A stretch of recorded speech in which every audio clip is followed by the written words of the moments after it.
Hi friends, welcome back to pro trader Telugu channel. ఇవాళ market యాక్చువల్గా మనం ఏదైతే ఎక్స్పెక్ట్ చేయలేదో అదే జరిగిందని చెప్పొచ్చు. ఎందుకంటే 200 పాయింట్ ఇనీషియల్గా బౌన్స్ అంటే నిఫ్టీలో అండ్ బ్యాంక్ నిఫ్టీలో రఫ్లీ 250 to 300 పాయింట్స్.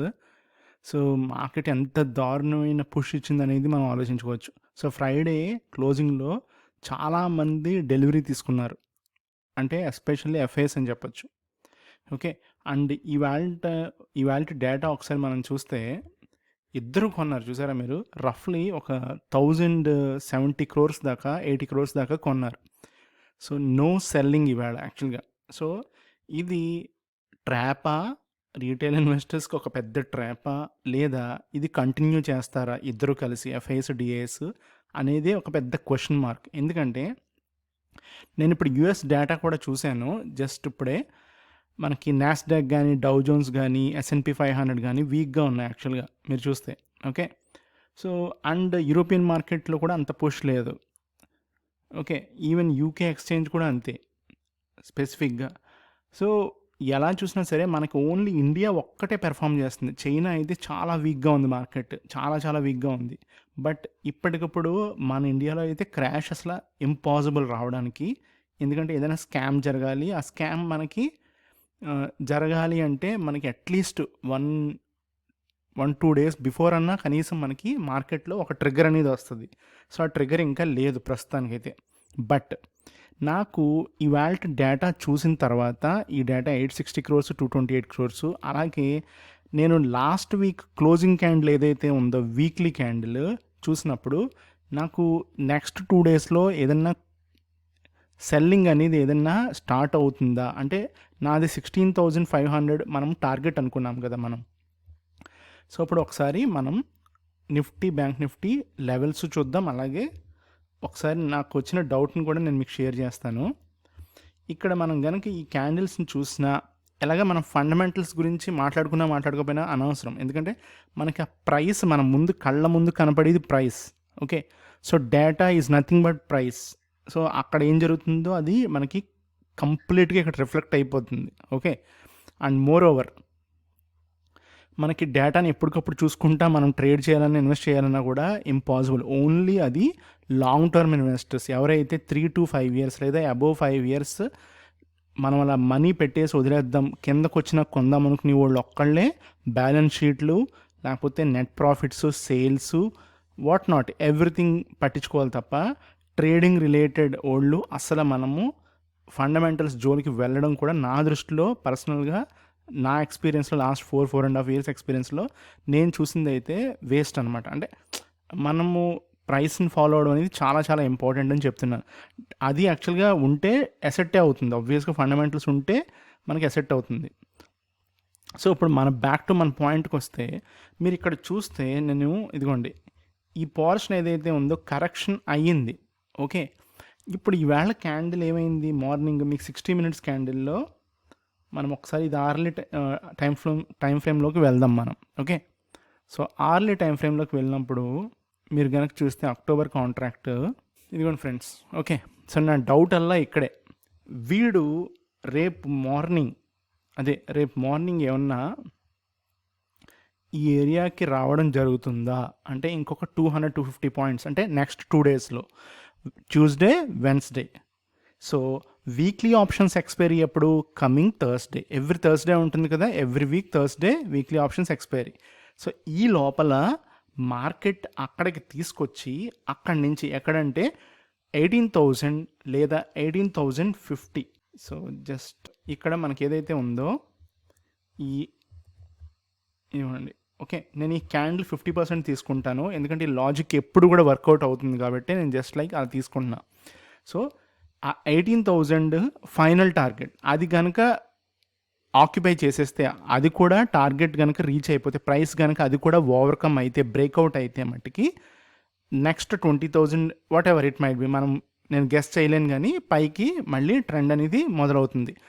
కానీ ఇవాళ ఏదో పంప్ అండ్ డంప్ అనే ఒక కాన్సెప్ట్ ఉంది యాక్చువల్గా. ఓకే, అంటే ఒకరోజు పంప్ చేస్తారు, నెక్స్ట్ రోజు డంప్ చేస్తారు. సో ఇవాళ ఎవరైతే మార్కెట్ని యాంటిసిపేట్ చేసి మళ్ళీ ట్రెండ్ చేంజ్ అయిందా అన్నట్టు, ఫర్ ఎగ్జాంపుల్కి ఈ ట్రెండ్ తీసుకుందాం. ఇలాంటి ట్రెండ్ ఇక్కడ ఏమన్నా క్రియేట్ అవుతుందా? ఓకే, మళ్ళీ కొత్త హై ఎక్కడి వరకు వెళ్ళొచ్చు? 18,500 వరకు వెళ్ళొచ్చు మార్కెట్ కదా. సో ఇక్కడ కొన్నోళ్ళు అక్కడ అమ్ముదాం అనుకుంటున్నారా? ఎఫ్ఐఎస్ కూడా, మెయిన్ ఎఫ్ఐఎస్ఏ కదా డ్రైవ్ చేసేది. అలా అవుతుందా? లేదు. రేపు ఒకవేళ మార్కెట్ని ఈ కింద గ్యాప్ ఉంది కదా, ఇవాళ గ్యాప్ ఇదిగోండి ఇక్కడ ఉంది కదా గ్యాప్, ఈ గ్యాప్ని ఫిల్ చేయడానికి మళ్ళీ ఏ రీజన్ అవసరం లేదు. సో మార్కెట్ని కిందకి తీసుకొస్తారా 17,500 550 వరకు అనేదే నా క్వశ్చన్. సో రేపటికి నాకు బ్యాంక్ నిఫ్టీ మీద ఏ మాత్రం స్కోప్ ఇచ్చిన ఒక 100 పాయింట్స్ కానీ 50 పాయింట్స్ కానీ నేను రేపు ఖచ్చితంగా షార్ట్ చేస్తాను. ఓకే, రేపు ఖచ్చితంగా షార్ట్ చేస్తాను. ఈ వాల్టీ ఆపర్చునిటీ మీరు కనుక చూస్తే నిఫ్టీలో నాకు నేను యాక్చువల్గా ట్రేడ్ తీసుకోవాలి. ఎందుకంటే ఎప్పుడైతే గ్యాప్ అప్ అయిందో ఓకే, నాకు షార్ట్ చేయడానికి కూడా స్కోప్ లేదు. మీరు ఎప్పుడైతే ఈ 15 మినిట్స్ చార్ట్ చూస్తే R1 పైన ఓపెన్ అయ్యాడు చూశారు కదా. సో ఇనీషియల్గా 15 మినిట్స్ వెయిట్ చేసింది. సో ఇది రిస్కీ ట్రేడ్ అయిపోతుంది. సో నేను తీసుకోవాలా. నెక్స్ట్ చూస్తే ఆటోమేటిక్గా ఇక్కడికి వెళ్ళిపోయాడు. ఎక్కడికి? R3 కూడా టచ్ చేయడం జరిగింది. అండ్ R3 టచ్ చేసిన తర్వాత 200 మూవింగ్ యావరేజ్ ఉంది. అక్కడి నుంచి 20 పీరియడ్ మూవింగ్ యావరేజ్కి రీట్రేస్ అవ్వడం జరిగింది. ఓకే, బట్ ఇక్కడ కేసు ఎలాంటిదంటే ఒకటి ఇక్కడ రెసిస్టెన్స్ ఉంది, ఒక రెసిస్టెన్స్ ఉంది క్లియర్ కట్గా. బట్ ఈ రెసిస్టెన్స్ ఎంతవరకు కంట్రోల్ అవుతుంది అనేది, ఎంతవరకు అబ్జెక్ట్ చేస్తుంది అనేది ప్రైస్ని ఒక క్వశ్చన్ మార్క్ నా మైండ్లో. సో నేను ట్రేడ్ తీసుకోలేకపోయాను. బట్ వాట్ ఎవర్ రీట్రేస్ అవ్వడం జరిగింది. ఒక ఆల్మోస్ట్ లైక్ ఒక 80 పాయింట్స్ దాకా మనకి ప్రైస్ రీట్రేస్ అయింది. అండ్ అగైన్ మళ్ళీ పుల్ బ్యాక్ అయ్యి 200 మూవింగ్ యావరేజ్కి టచ్ చేయడం జరిగింది. సో రేపు మళ్ళీ చెప్తున్నా 50 పాయింట్స్ నుంచి 70 పాయింట్స్ గ్యాప్ అప్ గనక ఉంటే నేను రేపు షార్ట్ చేస్తాను. ఓకే, లేదు రేపు గనక ఎస్జిఎక్స్ నిఫ్టీ గనక మనకి షార్టింగ్ ఆపర్చునిటీ గనక ఇస్తే, అంటే ఓపెనింగ్ ఫ్లాట్ ఓపెనింగ్ కానీ అయినా గ్యాప్ డౌన్ అయినా ప్రైస్, నేను ఈ గ్యాప్ ఏదైతే ఉందో ఈ గ్యాప్ కోసం నేను ఖచ్చితంగా షార్ట్ సెల్ అనేది తీసుకుంటాను ఇనీషియల్గా. అంటే క్విక్ స్కాల్పింగ్ అవ్వచ్చు మోస్ట్లీ.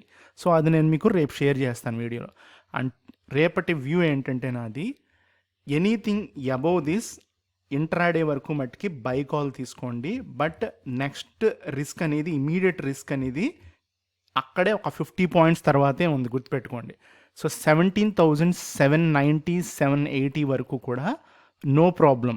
ఏమాత్రం రేపు ఫ్లాట్ ఓపెనింగ్ అయ్యి కొంచెం పైకి వెళ్ళినా సరే ప్రైస్ 17,720 ఆ రేంజ్ వరకు కూడా నో ప్రాబ్లం అనమాట. అది మనము కాల్ తీసుకోవచ్చు, long call. Okay, so quick call ఇది. ఒక రఫ్లీ మనకి ఒక 50-60 పాయింట్స్ దాకా మనకి ఛాన్స్ ఉంది. బట్ ఆఫ్టర్ దట్ అది కూడా గనక ఈ లెవెల్ కూడా ఇదిగోండి ఇక్కడ రెసిస్టెన్స్లు ఉన్నాయి కదా, ఇవి కూడా బ్రేక్అవుట్ అయిపోతే గనక ఇక్కడ ఈ కంజెషన్ ఏరియా అనేది ఉంది. సో దీన్ని బ్రేక్ చేయడం కొంచెం కష్టం. నేను అందు గురించి చెప్తున్నాను కదా. ఆ ఏరియా ఏదైతే ఉందో 17,800 నుంచి ఆల్మోస్ట్ రఫ్లీ 900 దాకా ఆ ఏరియా అంతా కూడా కొంచెం ఎక్కువ ఆర్డర్స్ అనేది మనకి మూవ్ అవ్వడం జరిగింది. ఓకే, ట్రేడ్ అవ్వడం జరిగింది. సో ఆ ఏరియాలో మనకి ఇక్కడ కూడా మళ్ళీ బ్రేక్అవుట్ అవుతుందా లేకపోతే సైడ్ వేస్ మూమెంట్ ఏమన్నా ఉంటుందా అనేది మనం రేపు కానీ తెలియదు మనకి. ఓకే ఫ్రెండ్స్, సో ఆ ఏరియా చాలా క్రూషియల్. బట్ దానిపైన అసలైన ఆర్డర్స్ ఉన్నాయి, పెండింగ్ ఆర్డర్స్ ఉన్నాయి. మళ్ళీ షార్టింగ్ ఆపర్చునిటీ రావడానికి ఎక్కువ స్కోప్ ఉందన్నమాట. సో వాట్ ఎవర్ నా టోటల్ వ్యూ వచ్చేసి రేపు గ్యాప్ అప్ అయితే మట్టికి నేను షార్ట్ చేస్తాను. ఫ్లాట్ ఓపెనింగ్ అయితే వెయిట్ చేసి అబౌవ్ 17,720 పైన నేను ఆ 50-60 పాయింట్స్కి మనం బై చేయొచ్చు. అండ్ బిలో దట్ మనం అనుకున్నట్టు ఫ్లాట్ ఓపెనింగ్ కానీ గ్యాప్ డౌన్ అయినా కూడా కింద గ్యాప్ కోసం ఈవెన్ 17,560 600 వరకు కూడా ఇదిగోండి ఈ ఏరియాకి మనం ఖచ్చితంగా ట్రేడ్ చేయొచ్చు అనమాట క్విక్గా. అంటే చాలా ఒక 30 మినిట్స్ 45 మినిట్స్ లేదా మ్యాక్స్ 1 అవర్లో మనం మన టార్గెట్ని అచీవ్ చేయొచ్చు. అండ్ బ్యాంక్ నిఫ్టీకి వచ్చేసరికి బ్యాంక్ నిఫ్టీ ఈవేళ టోటల్లీ అప్ ట్రెండ్, ఎక్కడా కూడా స్కోప్ కూడా ఇవ్వలేదు మనకి. అండ్ ఫస్ట్ ఇనీషియల్ 1 అవర్ కూడా మనకి మంచి అప్ ట్రెండ్ అనేది క్రియేట్ చేశారు, చూసారు కదా. అండ్ మీరు కనుక ఇందాక మనం నిఫ్టీ కూడా చూస్తే same 200 period moving average, same 20 period moving average support ఇవ్వడం జరిగింది. అట్ ద సేమ్ టైం అక్కడే మనకి ప్రైస్ అనేది మూవ్ అవ్వడం జరిగింది కదా. సో రేపు బ్యాంక్ నిఫ్టీ మన టార్గెట్ ఉంది కదా, యాక్చువల్గా 40,000 టార్గెట్. సో రేపు ఏమన్నా మనకి ఛాన్స్ ఇచ్చి ఫ్లాట్ ఓపెనింగ్ అయితే ఓకే, సో ఖచ్చితంగా మనం 38,000కి టార్గెట్ చేయొచ్చు బ్యాంక్ నిఫ్టీలో. ఓకే, 38,000కి మనము బ్యాంక్ నిఫ్టీలో టార్గెట్ చేయొచ్చు. నాకు బ్యాంక్ నిఫ్టీ నేనైతే ఖచ్చితంగా పాజిటివ్లోనే ఉన్నాను. నిఫ్టీ లాగా నాకు అంత నెగిటివ్ వ్యూ లేదు. నిఫ్టీ అయితే 16,550 600 వాట్ ఎవర్ ఆ రేంజ్ వరకు కరెక్ట్ అయితే చాలా బెటర్. బ్యాంక్ నిఫ్టీ మటుకి 40,000 అనేది అప్ సైడ్ టార్గెట్ ఉంది మనకి. కిందకి నేను మళ్ళీ చెప్తున్నా 500 to 600 పాయింట్స్ ఎప్పుడు డిప్ వచ్చినా కూడా ఒకవేళ ఆల్ ఆఫ్ ఎ సడన్ అది మనం కొంటే బెటర్ అనమాట. ఓకే, సో రేపు బ్యాంక్ నిఫ్టీ అప్ సైడ్ నేను 30,000 వరకు ఎక్స్పెక్ట్ చేస్తున్నాను. ఈ లోపల మనకి ఏమన్నా ఇనీషియల్గా మార్నింగ్ డిప్ వస్తే మట్టుకి అది మనం వెయిట్ చేసి 15-20 మినిట్స్ తర్వాత మనం కొనవచ్చు. Okay friends, thank you.